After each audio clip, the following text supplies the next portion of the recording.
Hey everyone, so book reviews are something that I've been very lacking on this channel. I haven't done a book review in over a year, which I would like to fix, so we are going to go to the extreme, and for this year I'm going to do a book review for every single book that I read, which shouldn't be too much of a big goal because I haven't really been reading that much in the past. 2016 was like a book slump of a year, and I'm definitely going to be easing back into things this year and probably not reading as much as I used to, so I think I should be able to do a book review for every single book I read. The first book I read this year was Shadow and Bone by Leigh Bardugo. This is the first book of the Grisha trilogy, and I bought all the rest of the books in the series. Probably a mistake because I gave this 1.5 out of 5. This is a YA fantasy romance, and it's a very basic YA fantasy romance, what you would expect a main female character who is plain and boring and dull, and actually it turns out that she's not plain at all. She's really beautiful, and she's also very, very special. She is a special snowflake who is going to save the world, basically, and there's a love triangle, which is sort of what complicates things for her and for the story. I am okay with that. I sort of knew about the love triangle. I knew definitely about the Darkling, one of the people in the love triangle, and I sort of knew going into it that it was probably going to be, like, not especially new for me, but I really like the genre of YA fantasy, or the genre of fantasy, and I like YA fantasy.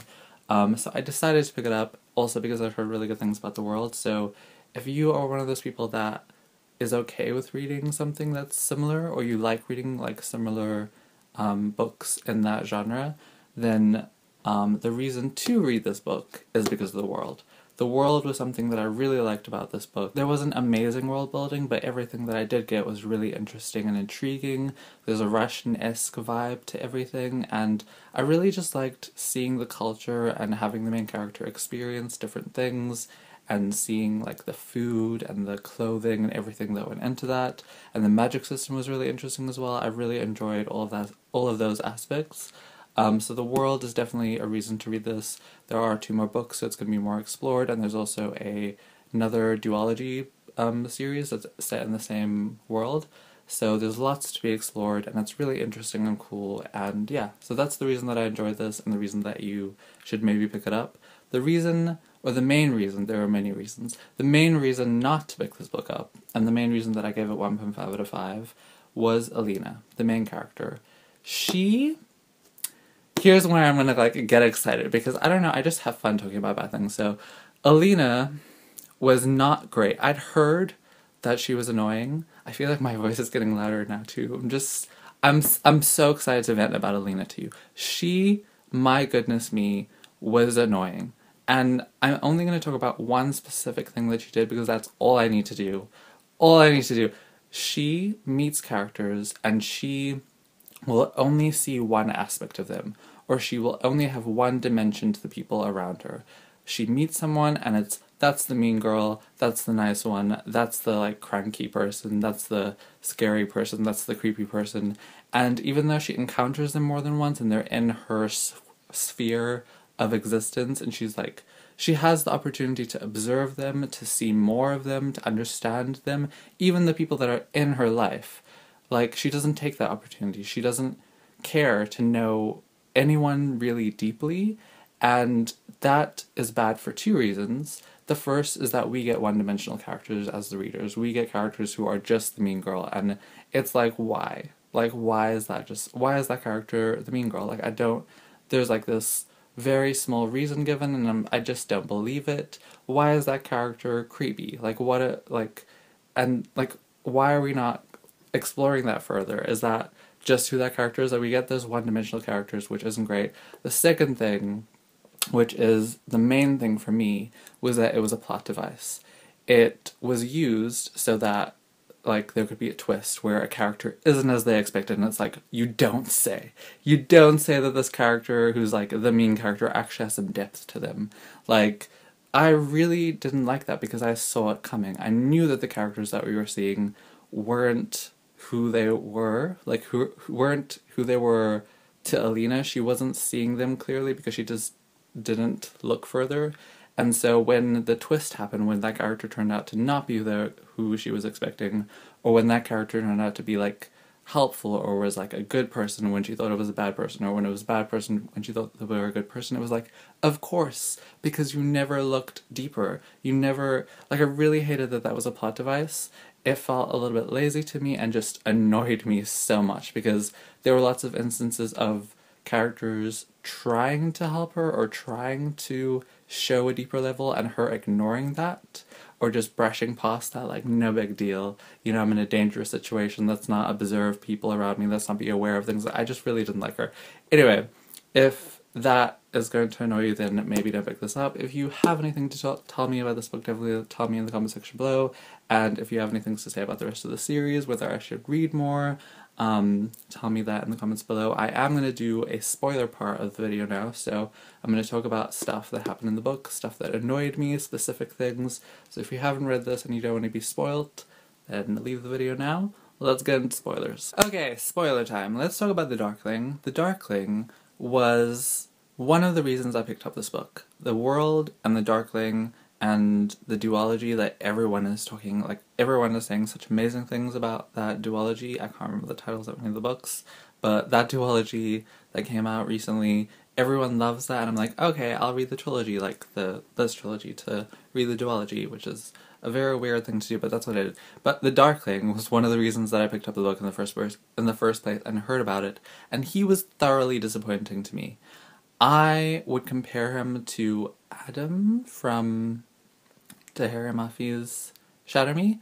I would compare him to him because I feel like it's gonna be one of those situations where he's like bad in the first book, but then in the second book you like get to know him, or in a later book you get to know him. Not that I've read more of the Shatter Me trilogy other than the first book, but like that's what I've heard, and I sort of felt like it was gonna be a similar situation where in the first book he's just this dark, standoffish character, and it says at the back, it says that he is a man of seductive charm and terrifying power, and he's going to have a dangerous attraction, and he just, the things that I've heard, the fact that he's the only character that's allowed to wear black, and that he's just like this dangerous, amazing person, he was like, alright, you know, like the whole book, except for like the last little section, was just him being like, alright, you know, like he was like sort of secretive and sort of like, you know, there's more going on there, but he was just like sort of nice, you know, like he killed someone and it was like, oh, shocking, like, oh my goodness, he killed someone with like the cut,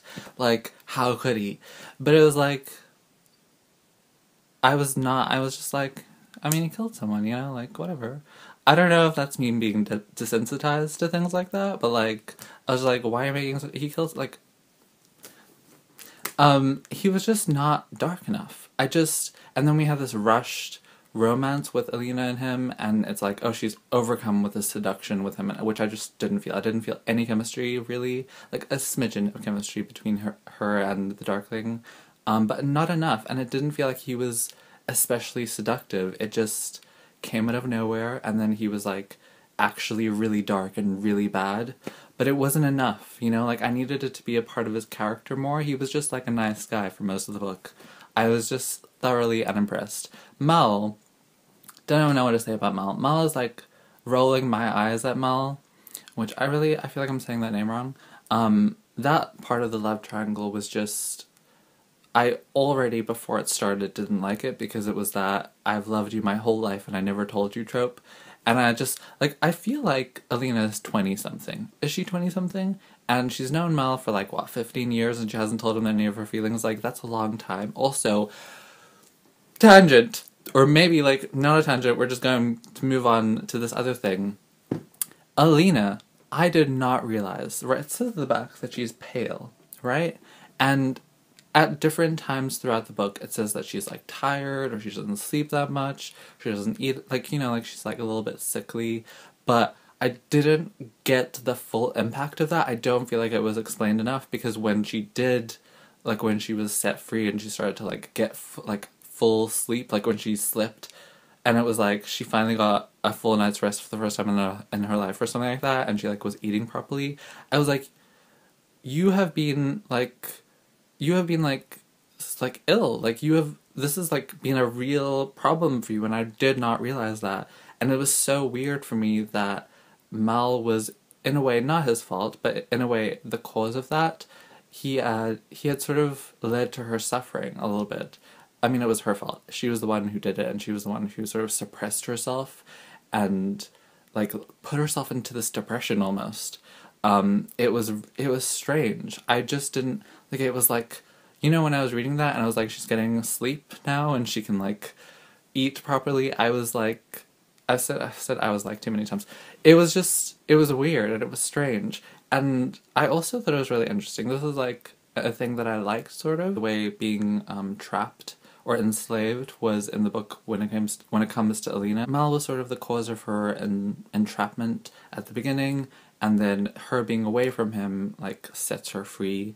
And then also the Darkling was trying to entrap her as well, but he also sort of set her free from, like, set her power free and set her free in that way, so set her free from Mal.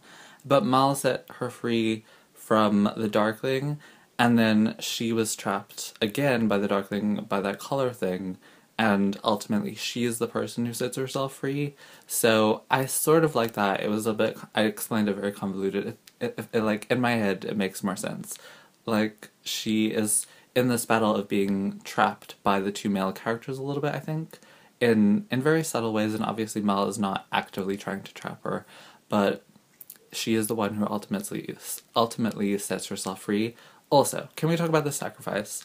I was like, really? When she decided not to kill it, it didn't feel like an act of mercy, it felt like an act of weakness.